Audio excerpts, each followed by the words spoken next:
Hello travelers! I am Lorekeen, your traveler's guide to Tyria. Today we visit some of the ghosts of previous human monarchs, especially the one that keeps visiting us. A couple of episodes ago we went to the Temple of the Unseen and its ruins.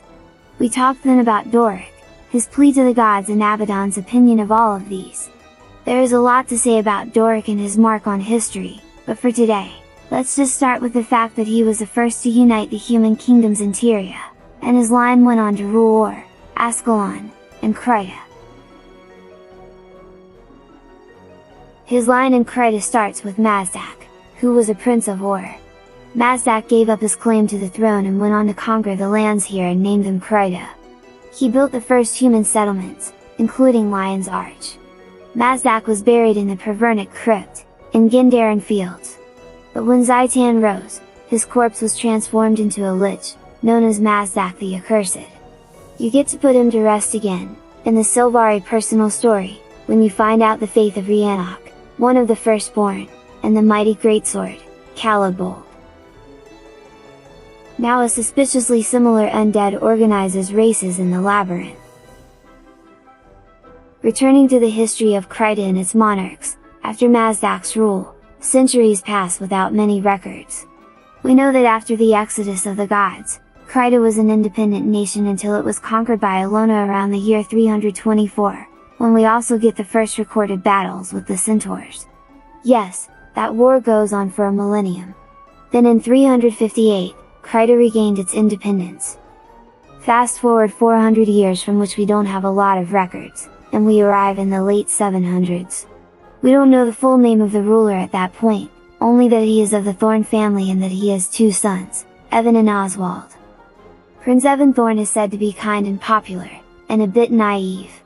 He cared deeply for Oswald, and refused to believe any of the terrible things other people said about his brother.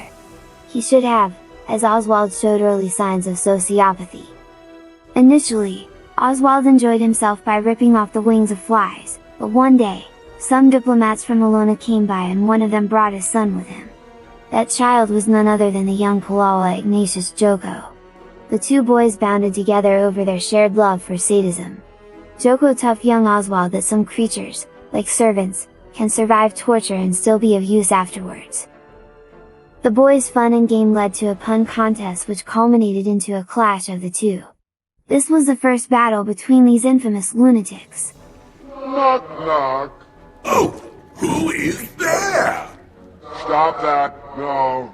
A visitor! At this hour! Oh, I must pull out the fine silverware. Oh, where did I leave the good bottle of blood? Gone. My joke is gone. Palala's visit inspired Oswald and took his pranks to another level. He started to feed hot peppers to animals to watch them suffer. He did that to Snow, the horse. Yes, you heard that right, the horse of Serene of the noble Brody family. So when one day, Serene was trying to calm her horse, Oswald hid above the hay loft and started grinning at the animal. Snow panicked, reared and kicked Serene, and so killed the girl. She was 12 years old. Now, once a year, she hunts the Grand Plaza.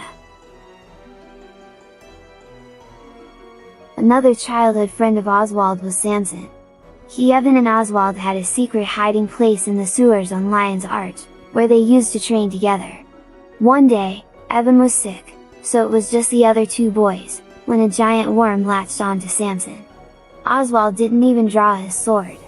He just ran, leaving his friend to die. On Halloween, you can find his ghost around Deverell Gardens.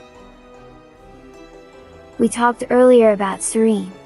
She was best friends with Lyrica, another girl of the noble family. Both of them had a crush on Evan.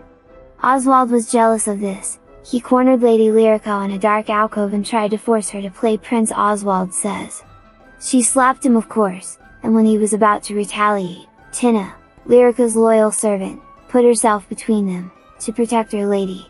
Oswald didn't punish the servant in front of Lyrica, but one night he chased her into an alley and beat her to death. It looks like he dumped her body into the harbor, as her ghost is underwater. but probably one of Oswald's greatest betrayal is that of his brother. He tricked Evan into the web of a giant spider, who devoured the heir to the throne, thus leaving the way open for Oswald to become king of Kryta. Evan's ghost can be found at the mausoleum in Shamor's cemetery. Dumpy says hi. After that, Oswald promised Lyrica that, if she marries him, as a queen, she can continue Evan's good work. After their marriage, Oswald's sweet words turned to cruelty. Lyrica tried to get away from him, at least for a while, so she planned a summer vacation with her sister, in the countryside. She was murdered by brigands around Blackroot Cut. As she died, she heard her assassins laugh while looting her jewelry, which, along with some gold, were promised to them as payment by the king, in return for her death. Lyrica didn't even live long enough for the coronation. Oswald also killed his father. Lord Humphrey Farron is very convinced of this. He is an ancestor of our friend, Lord Farron. I hope you see the resemblance. Anyway, Lord Humphrey Farron made the mistake of publicly accusing Oswald, right before the coronation ceremony. Oswald had the Lord shackled and made him watch as he was crowned. And King Oswald's first royal decree was to declare that all traitors should be punished without delay, and had Farron's head cut on the spot. He hunts the Pervernic Crypt, the same place where Mazdak, Oswald's ancestor, was buried. We don't know who King Oswald's next wife was, but we do know that he beheaded her. He remembers that as his best birthday ever. She did manage to give him a son, Prince Oswald Thorn, the Bloody. This family line has some issues. King Oswald's next wife is Estrella. He put her in a coffin full of rats and dumped it into the sea. Next queen was Henrietta, and surprisingly, Oswald didn't kill this one, he just didn't get around to it.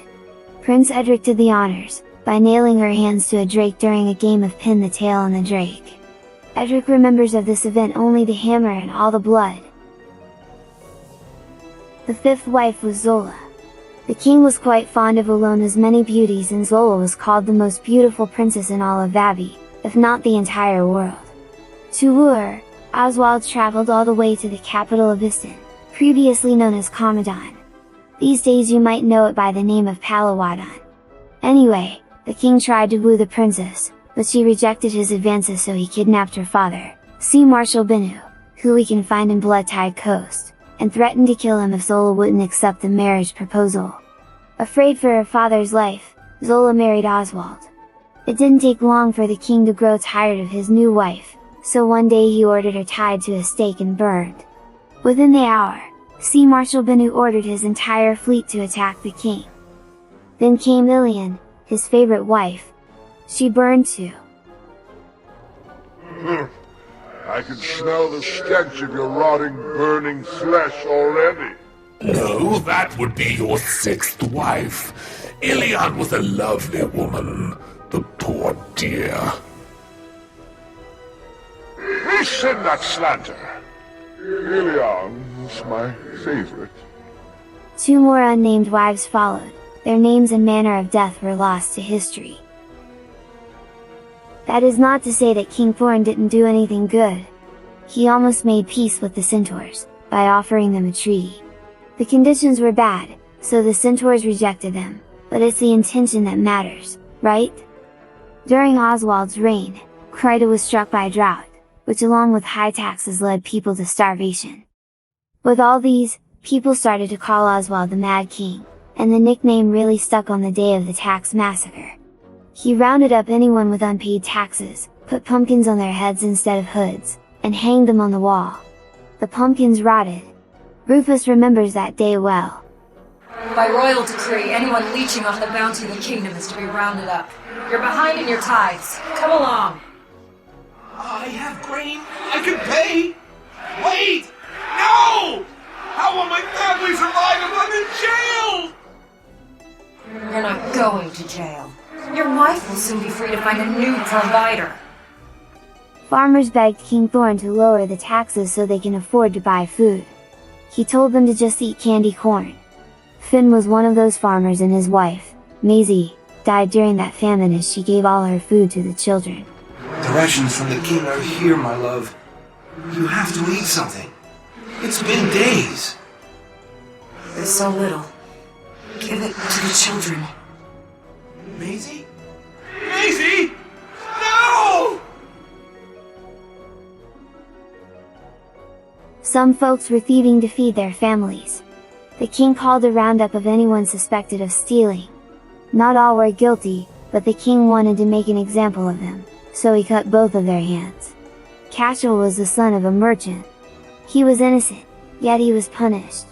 He became a burden to his family. So he kept an eye on the king, because after all these horrors, there were those who wanted to know his every move. Portia remembers the day when the king burned her whole village and made her watch. Portia's village was not the only one to burn that season, and to be fair, some of them were not the king's fault. Bloody Prince Edric Thorn, aka Pain Lord, grew up to be a lanky boy, with spiky hair and pitch smeared on his face. The prince was barely 20, when the king found a reason to throw him in the dungeons. But Eddie escaped, and on his way out, he bit the tongues of the guards to keep them from talking. He then went on to burn the village of Pelchalis, killing about 600 people. That was the 5th such slaughter that season, so it's not surprising that the populace began to stir. This was apparently the intent behind Edric's actions, as when the king found him, he was sitting on the throne in a slump. He admitted he led the people there, using the king's reputation to ignite an overthrow. And then the prince made an offer to the king, to either surrender the reign and he would drive the people off, or Edric would kill his father and appear as a hero. The king pretended to be impressed and tricked the prince to follow him in the Undercroft, where supposedly there was a wealth of armaments. Instead of rows of exotic weapons and armor, in the middle of the room, the prince found an ornate metal box that would fit a man, which he recognized as a torture device, the Shell of Insanity, also known as the Reliquary. The king kicked Edric and shoved him into the box. Before sealing it, Oswald reached into his pockets and shoved a handful of candy corn into his son's mouth before slamming the lid closed. He then sent the box to Iston, where his past wife, Zola, had a desert island estate, so that the son would fry the last of the prince's mind. Oswald then ordered his scribes to erase all mentions of his son from the archive, making sure that even if the castle would fall, no mention of Edric would remain. One was one of the people who stormed Castle Thorn and then got their hands on the king. They ambushed and murdered him. They cut him to pieces and put them in different boxes, taking each box to a different secret location. Then they buried them deep and cast spells, to seal them and keep them hidden from the lunatics. Yes, I remember the burned village. This time he'll have no warning. He'll attack hard and fast, before he can use his magic.